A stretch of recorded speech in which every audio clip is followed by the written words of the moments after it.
time to recap the game that happened, some thoughts that I have on what Kaidon Salter needs to do, and more. Here on the Prime Time for College Football, a Hog Media production presented by Sleeper. I'm your host, Jay. Thanks for pulling up here on the YouTube channel and listening wherever podcasts are downloaded and listened to while you're here.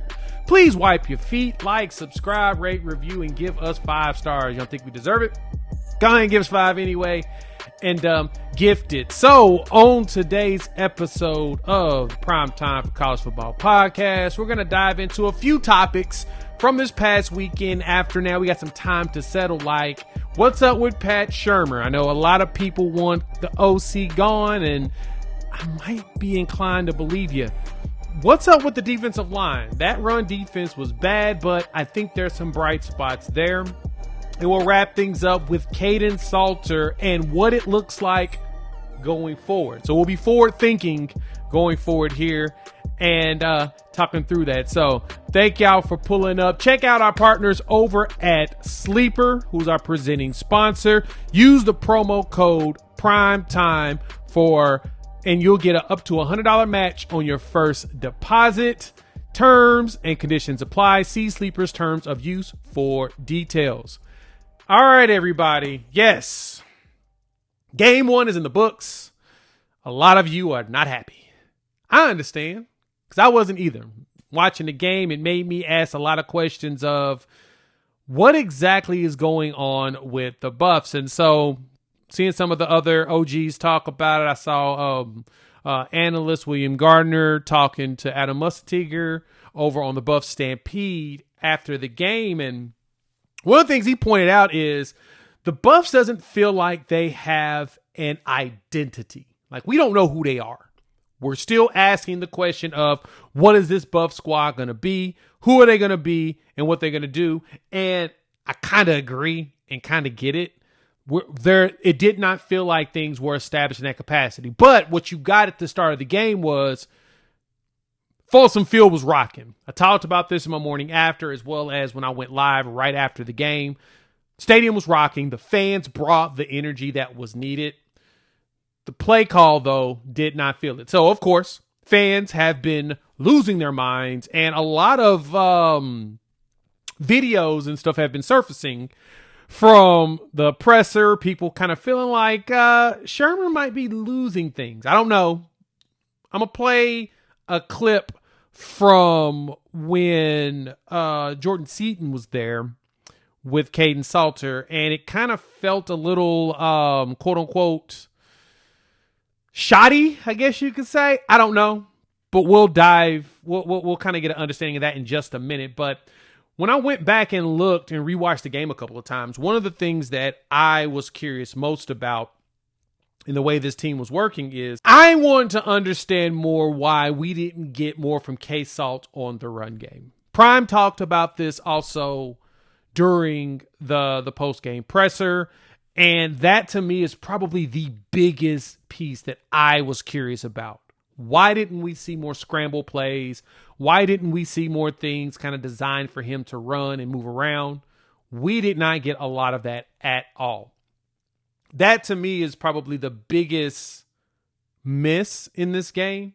Now, I mean, granted, K-Salt did not, he wasn't awful, but he wasn't at the numbers that we would have expected from a guy that came in with, 66 total touchdowns over the last 2 years.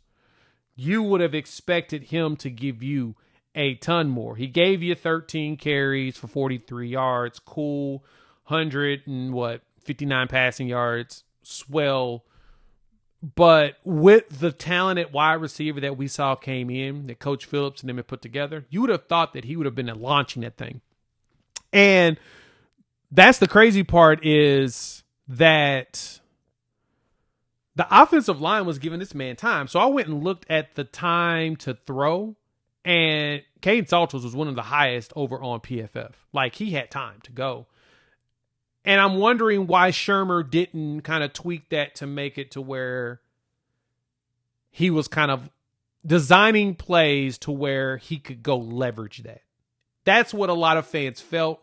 That's what a lot of fans were thinking. And I agree.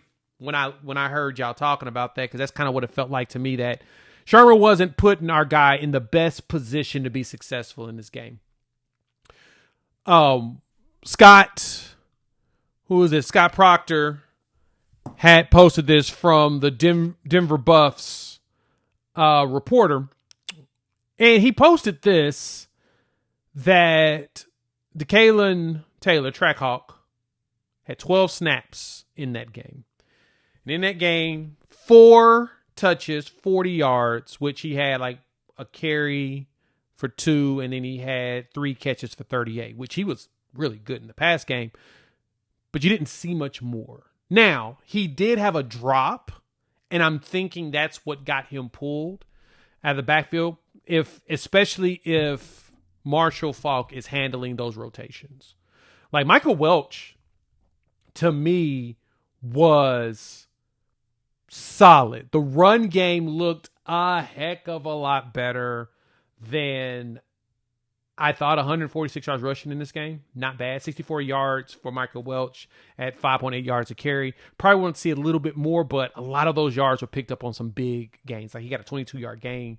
So, outside of that 22-yard gain, you had 10 carries for 42 yards. 4.2 yards a carry. Not bad. You want more out of him, though. You probably want a little bit more of Trackhawk as well, but that touchdown was beautiful. Kaidon Salter, the offensive line was giving the man some time to really get out there. But it did not feel like Shurmer, it felt like he had the training wheels on Kaidon Salter. And to me, he's not a player you have training wheels on. You let this dude go out there, dance around all you want. You let him go ball. It felt like training wheels were added to him in this game.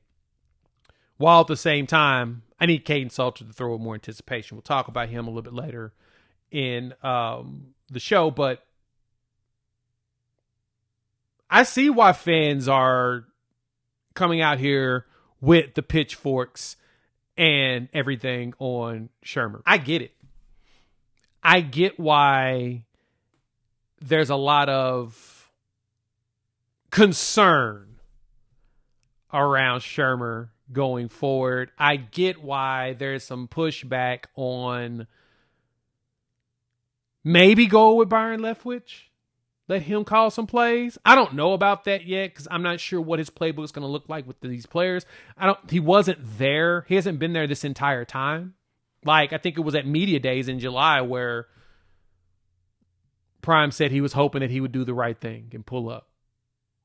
So, I don't know if you got that kind of time yet. To me, of course you've got Shurmer. Like, we're being realistic here. But at the same time, Sherman's got to call a better game. It didn't feel like he was putting the players in the most successful spots. Now, all the blame is not on the offense. It's not get ridiculous here. I'm not going to actually pretend like the offense was the only problem in this game because we'll talk about Coach Livingston, Coach Sapp, as well as Coach Pecco's D-line here in a minute. Because to me, them, Coach Hart and the linebackers, there's a lot of adjustments that's going to need to be done there that I think will be fixed long term. I don't think that Colorado's in trouble. I'm not sounding the alarm on them yet. Georgia Tech's a veteran team. Haynes King's a really good quarterback that does everything he needs to do in his style of play to make it difficult to defend him. So we're not sounding the alarm on that. So we're going to jump in and talk about them here next on what the defense needs to do going forward if we want to see them be successful. But first, the NFL season is here, and which means you can now take a chance to get 100 times your cash on daily fantasy football. This video is powered by our partners over at Sleeper.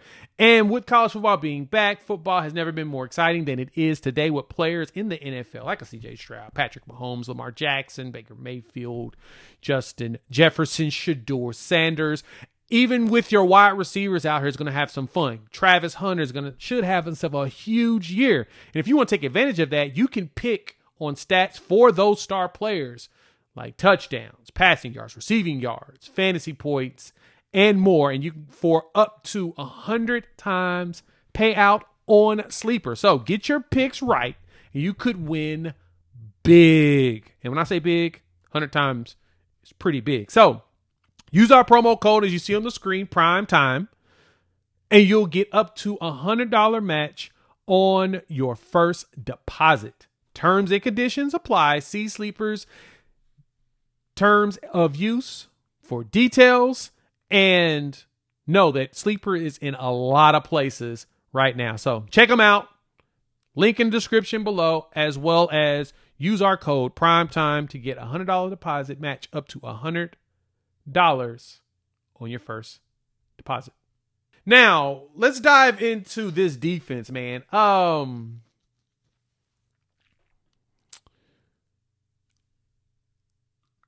was bothered. Now, I sound super perturbed when I did the post-game video on this game, because I was beyond perturbed, because Colorado gave up 320 yards of rushing in this game. 320 yards of rushing. Last year, can y'all name me a game where Colorado did that? The Buffs balled on defense last year. Like, there was a massive improvement in the way that the Buffs played last year. Like, against Nebraska, gave up about 150. You go to the Colorado State game, 131 rushing. Baylor, you give up 166, right?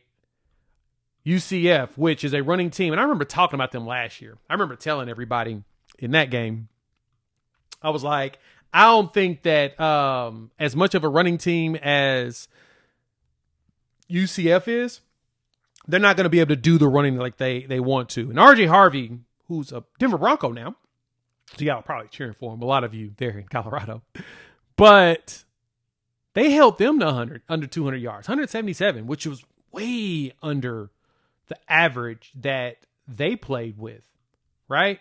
Like, the bigger thing for Colorado to me last year for the Buffs was really a lot more passing. Like, gave up 185 to Kansas State. Like, I'm going through each one of these games because I think that it's the point behind this is the Buffs were doing a really good job in run defense. 107 on Arizona. Let's look at this Kansas game where I think that's where you start to ask questions of, all right, what's going on here? Kansas was 331. And it felt like whenever a team was running on Colorado like that, heck, Texas Tech, who had Brooks, right? TJ Brooks. And they only ran 413. Like, you could tell that there was a focus on, we're not going to let you beat us on the ground. You're not going to run down our throat. Period. That's not what we're going to allow. This game, it felt like the preparation for stopping that was not there. And to me, this is the game where you should have known you don't want Haynes King to beat you, because that's literally his game. Like, this is how he plays college football. That's what makes him such a good player, right? Not great. I didn't say he was elite or top tier, but that's what makes him so good. Since he got to Georgia Tech, they just like, you know what? You got legs. We're going to use it. 737 in his first year at Georgia Tech, which was his fourth year in college football, technically, and then 587 last year, and he got hurt last year. Now this is what he's going back to. Double-digit touchdowns those 2 seasons, and he'll finish this year with double-digit again. But that should have been the focal point. Now, the good thing for Colorado going forward, as we'll look at the schedule after in the last segment when we talk about Kaidon Salter, so stick around so you can see that. The need to make sure that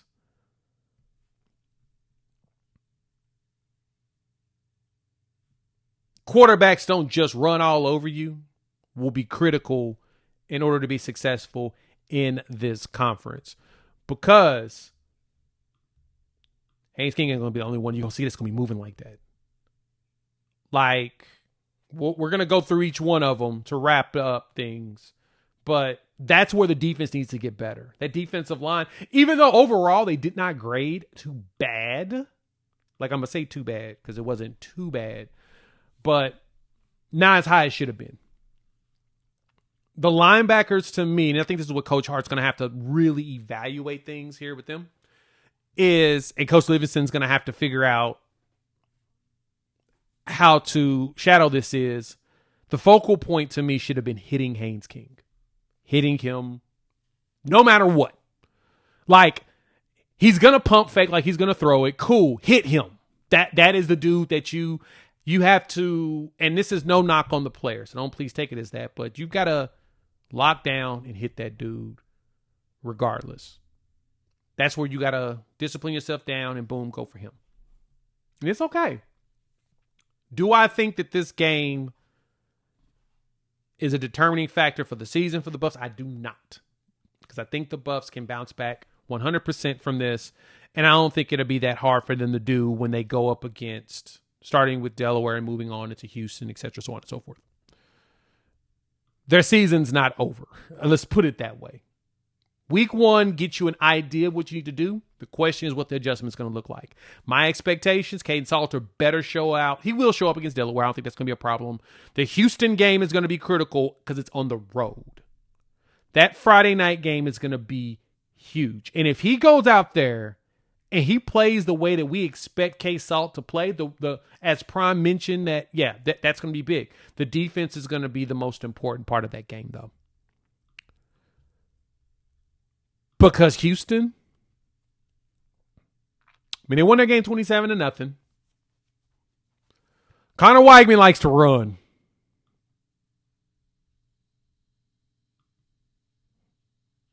He'll scramble his butt off when he was healthy. He had some health issues over his career at Texas A&M. That was his biggest problem. But he'll scramble on your butt. Now, he's not going to run like Haynes King whatsoever. No, but he'll move. But he can also throw well. You're going to have to stop that veteran and go right at him. Like, in that game, he's 6 carries, 39 yards. So not a lot in the first game of the season, but Willie Fritz has got something he's cooking over there. A ton of transfers came in. So he's won. A lot of watching is going to have to happen in this game. Now, I don't know if Dean Connors is going to be a dude that's just going to dominate. But as you go down this schedule, there's going to be a lot of teams you're going to be facing that's going to run the ball. There's going to be willing runners.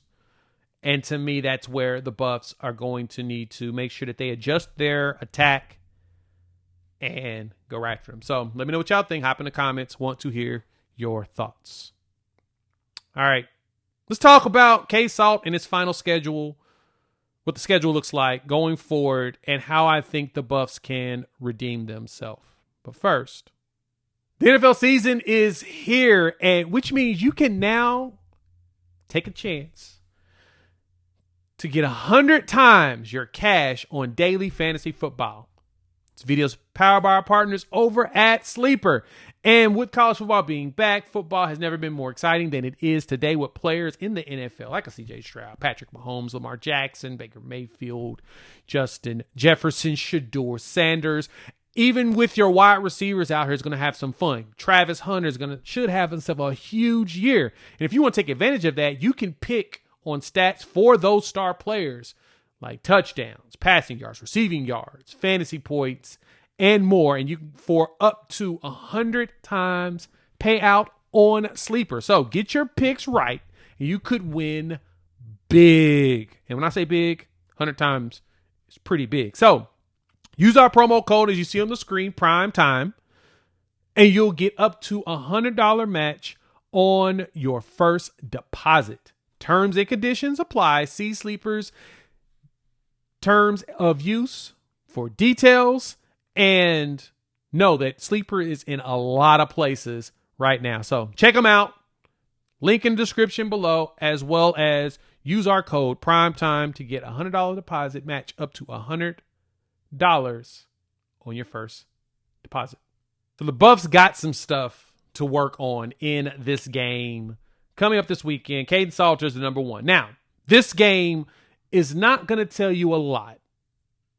I'm just going to say that out loud now. It's not going to tell you a whole bunch, but this is the get in a groove game. This is the game where Salter and the wide receivers will be able to get on to the page that they want to be on, and they can go out there and actually show what they can be. So this is my expectation for them is I think that a combination of K-Salt and Juju should play in this game, and we should see K-Salt put on some yards on the ground. Because to me, that's the one thing that you expect from a player of his caliber is seeing him run like crazy. That's what Kaidon Salter's here for. And like I said, Prime talked about that at the beginning, and I'm going to keep emphasizing that because I want y'all to understand that's literally the reason why I said you start him. I want a dude that's going to go out there and not have the fear and go out there and run like crazy. Now, of course, you hope that, the bounce back is just as big as the expectations were this season, and I think it will. But man, we gotta see K-Salt give us some of the game. Now, when I went and looked at a lot of his throws and like I said, I went and looked. I looked at the throws. I went and looked at the blocking in this game. Blocking grades were pretty solid. Jordan Seaton come out here with one of the highest pass blocking grades on PFF at an 89.5. What that tells you, that's NFL caliber. He had a really good game. Like a really good game on the pass blocking. Him and Xylon Chrysler, they were eating on the blocking. Kareem Harden was good. Micah Welch. So basically, McGill needs to improve a little bit on there. There was moments where when the block would come in, they would kind of shed them, and then Salter would have to move. But again, Kaidon Salter is a dude that is a dual threat. So the expectation is for him to do more. Michael Welch even did really good with blocking. Now, he's a big dude, too. Like, he's got some size. So we kind of expected Welch to be able to go out there and, wow, hit somebody nicely. I need him to get a little bit on the I need them to leverage that a little bit more. But I also need more track hawk to where he can get out there. He didn't pass block at all. He just got out there and caught 3 passes. He was out there really going into flats, but you can't drop them. That's kind of the thing that you run into. And I guess for me, my question is with K-Salt, who does he trust at wide receiver? Who was the guys that he felt like he trusts the most? You go in here, I looked at the wide receiver grades.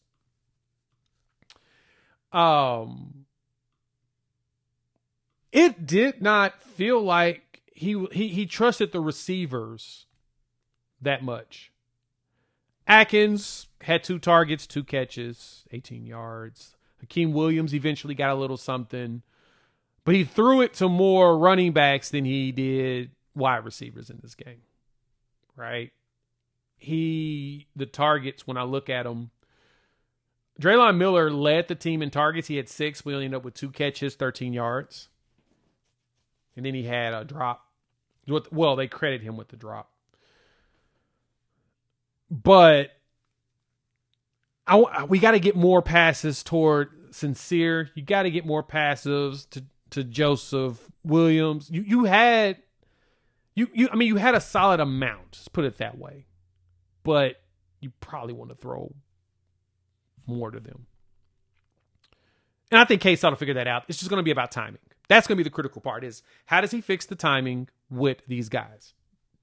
And coming up, he's got some challenges with that. Let me show you what I mean. When we look at the schedule here, TCU plays this evening. So whenever you're watching this, This goes live 5 o'clock Mountain. So TCU and North Carolina will be playing. So we'll talk about them, what that means for the Buffs in that game and what that means for them later this season. But they don't play until October. So we'll have a few games to kind of build up with that. We'll look at some of the games that the opposition played and what that means. But that Delaware game is going to be the game that Colorado is going to have to use as a, like I said, it's going to be a game to use to get in sync. Because when you travel to Houston, it's going to be big. Wyoming should be a win, but they have a tendency of being a challenge. I've seen them play other teams. I remember seeing them play against Texas. I've seen them play against a few. I've seen them play teams tough. Now, they don't ever typically win it, but they play teams tough. Now, granted, they beat Akron 10-0.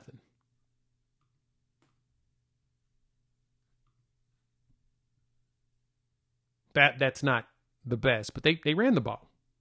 So